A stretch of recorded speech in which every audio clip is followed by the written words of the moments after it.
Harry Potter. It's a very well written story. A lot of thought was put into the plot, future events, and overarching themes. And one of the most intriguing parts of this is the foreshadowing we see throughout the 7 books. So what is foreshadowing? Well, it's defined as this: an indication of something that will happen in the future, often used as a literary device to hint at or allude to future plot developments. In this video, I'm going to go through 18 examples of foreshadowing in the Harry Potter series. Now, because foreshadowing relies so heavily on writing, we're going to go by the writing that takes place in the books, not the films. There are many differences between the two, especially with how the story was constructed. So while watching, just remember, we're going by the novels, not the films. That being said though, I will be using clips from the movies just to make the video more visually pleasing for you guys. Also, spoilers. Now, let's get the video started.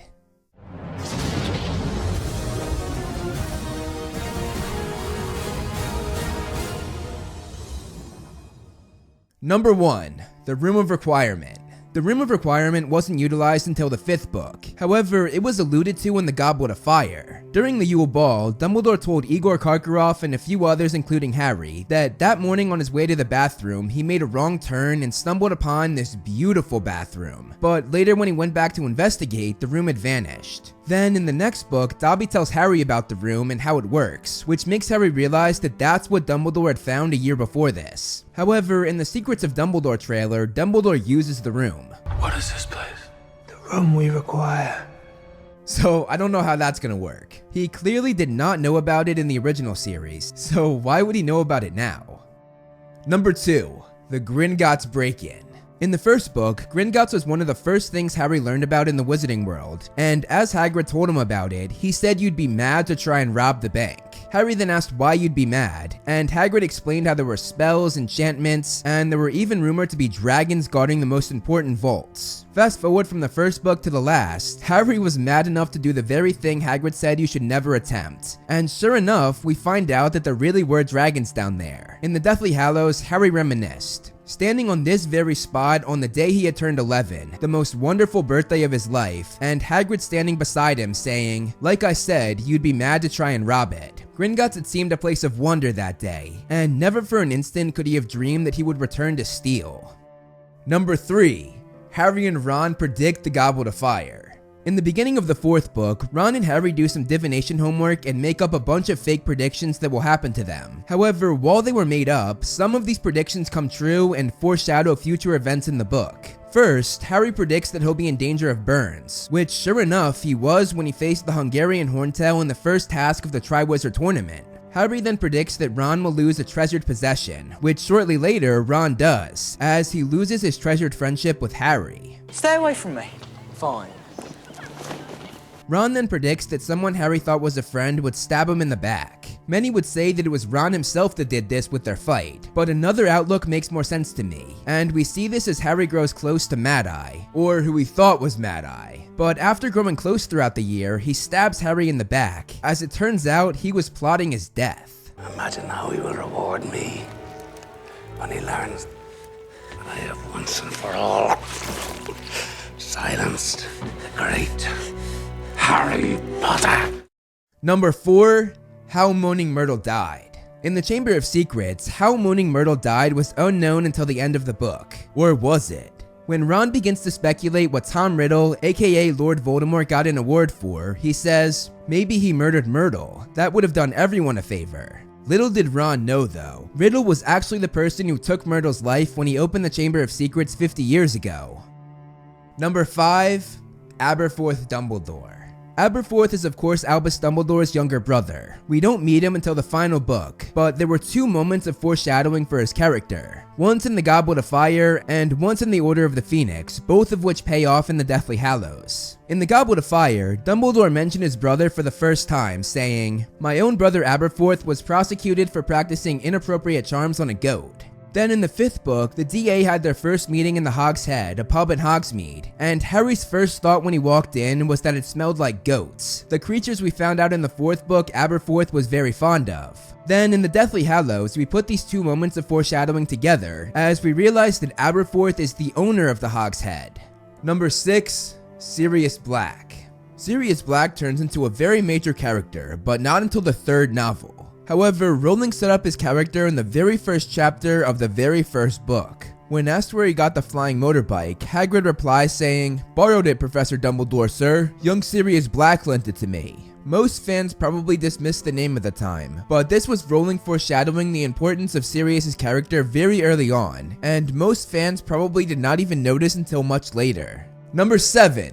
Slytherins Locket. Slytherins Locket was introduced in the 6th book, and it was a huge plot point in the 7th book. Interestingly though, the 6th book was not the first time the locket came up in the series. In the 5th book, while cleaning out Grimmauld Place, they found a heavy locket that none of them could open. This was of course Slytherin's Locket, but none of them knew its importance yet. It's not until the trio came back to Grimmauld Place in the 7th book that they realize. He remembered. He had even handled the thing as they passed it around, each trying in turn to prise it open. Number 8. Snape's love for Lily. The first sentence Snape ever spoke to Harry was during his first potions lesson, and he said, "Potter, what would I get if I added powder root of asphodel to an infusion of wormwood?" Breaking this down, according to Victorian flower language, asphodel is a type of lily, meaning my regrets follow you to the grave, and wormwood means absence, and also typically symbolizes bitter sorrow. So basically, Snape's first words to Harry are, "I bitterly regret Lily's death," foreshadowing his love for Harry's mother, which we don't find out about until the final book. Number 9. Dumbledore knew he won before the game even started. In the Goblet of Fire, Voldemort used Harry's blood to make his new body, and this was the thing that allowed Harry to survive when he was killed in the Forbidden Forest. I made a whole video explaining this, which I'll link below, or you can click right here. But anyway, after Harry escaped the graveyard and told Dumbledore that Voldemort used his blood, for a fleeting moment, Harry thought he saw a gleam of something like triumph in Dumbledore's eyes. That little gleam in his eye, that was foreshadowing Dumbledore's victory. He knew he had won the second Voldemort used Harry's blood. He knew that Harry would not die when the Horcrux inside of him had to be destroyed. Number 10. Draco predicts Harry's love life. Harry and Ginny of course end up together, but during the 2nd book, this didn't seem likely to happen, as Harry just saw her as Ron's nervous and shy little sister. However, Draco Malfoy saw something that no one else did, as he said, "Potter, you got yourself a girlfriend." And sure enough, he was right. Ginny did become Harry's girlfriend in the 6th book. Number 11. What was under Quirrell's turban? In the 1st book, Harry had a dream that he was wearing Quirrell's turban, and in the dream, the turban kept talking to him. Then we later find out that that very turban hid Voldemort underneath, who would constantly talk to Quirrell. So with this dream, Rowling foreshadowed what was underneath the turban. Number 12. Sirius' Death. Sirius of course lost his life in the Order of the Phoenix, and to many, this was quite a shock. But looking more deeply, there were actually a few moments earlier in the book that foreshadowed his demise. First was when Harry arrived at Grimmauld Place. He thought to himself that he just entered the house of a dying person, and sure enough, he had walked into the house of someone who would die very soon, as this was Sirius' childhood home that he inherited when his family died. Then, when Harry was going back to Hogwarts after Christmas break, Harry had a bad feeling about leaving Sirius. Harry had an unpleasant constricted sensation in his chest. He did not want to say goodbye to Sirius. He had a bad feeling about this parting. Harry did speak to Sirius again through the Flu Network, but the next time he saw Sirius in person was during the Battle of the Department of Mysteries, the battle that took Sirius's life.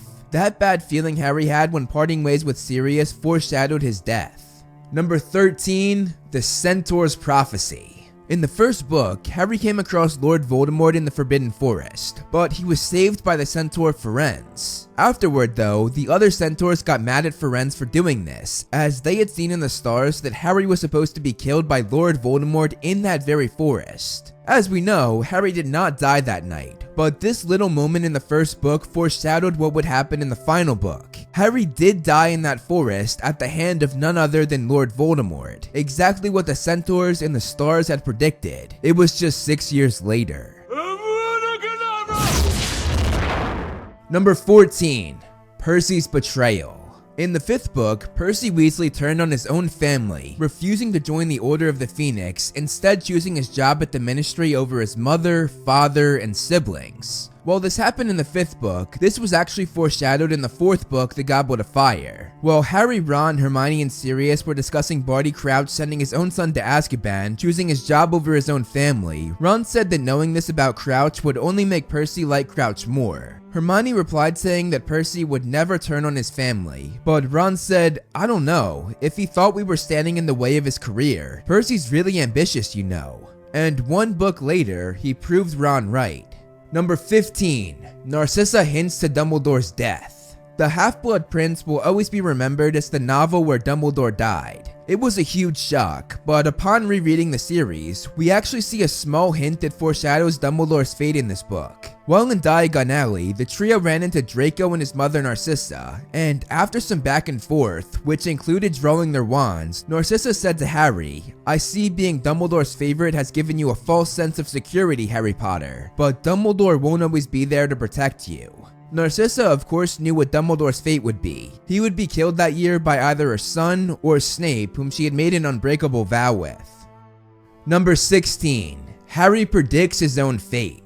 We've talked a lot about Rowling foreshadowing Harry's death in the forest. She loved to hint to this throughout the 7 books, as she knew it was always the end game. But my favorite example of foreshadowing this moment came in the 3rd book. After Mr. Weasley warned Harry about Sirius Black being on the loose, Harry says, why would I go looking for someone I know wants to kill me? Why would I go looking for someone who wants to kill me?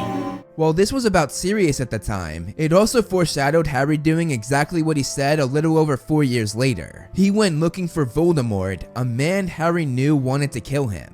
Number 17, who opened the Chamber of Secrets? The 2nd book was centered around the diary of Tom Riddle. Voldemort would of course use it to take over Ginny's body and open the Chamber of Secrets. We find this out at the end of the book, but Rowling placed many moments that foreshadowed this before the reveal. First, around October of that school year, right when Voldemort would have started taking Ginny's body over, she was described as looking pale. Then, after Mrs. Norris was petrified, it was mentioned how disturbed Ginny was by the cat's fate, as she suspected she might have had something to do with it. Next, when the twins were talking about Harry being the heir of Slytherin, Ginny wailed, telling them to stop, as again, she thought that she might have been responsible. Then later, she went up to Ron looking nervous and tense, saying she had to tell him something, but when Percy interrupted, she ran off. So as you can see, there were many clues that Rowling scattered throughout the book that foreshadowed Ginny opening the chamber. And finally, number 18, the Vanishing Cabinet. The Vanishing Cabinet was what Malfoy tried to fix all year in the Half-Blood Prince, but the first time we heard about this cabinet was actually in the book before this one, The Order of the Phoenix. Fred and George pushed a Slytherin boy named Montague headfirst into a Vanishing Cabinet on the 1st floor. He was missing for a while until he turned up in a toilet a few days later. Then, going to the Half-Blood Prince, this incident made Malfoy realize that this Vanishing Cabinet had a twin, and that he could use it to get Death Eaters into the school. Montague told me that when he was stuck in the Hogwarts one, he was trapped in limbo, but sometimes he could hear what was going on at school, and sometimes what was going on in the shop, as if the cabinet was traveling between them. Everyone thought it was a really good story, but I was the only one who realized what it meant. Even Borgin didn't know. I was the one who realized there could be a way into Hogwarts through the cabinets if I fixed the broken one. And that's exactly what he did, the foreshadowing of this cabinet in the Order of the Phoenix paying off in the 6th book. And there you have it, 18 examples of foreshadowing in the Harry Potter series. Comment below what your favorite example of this was, and I'll see you guys in the next video. Thank you so much for watching, guys. I hope you enjoyed the video. You can follow me on Instagram to see more of my personal life, like my cute dog Loki, and some behind the scenes movie flame stuff. I also do similar content on TikTok and Twitter that I do here on this channel, so if you like what I do here, check them out. All the handles are right below me, and links are in the description. Over here are my wonderful patrons. If you want to be featured on the next video, plus get a few other perks, become a patron today. As always, if you liked the video, hit that like button and subscribe, and look out for more great movie flame videos on the way.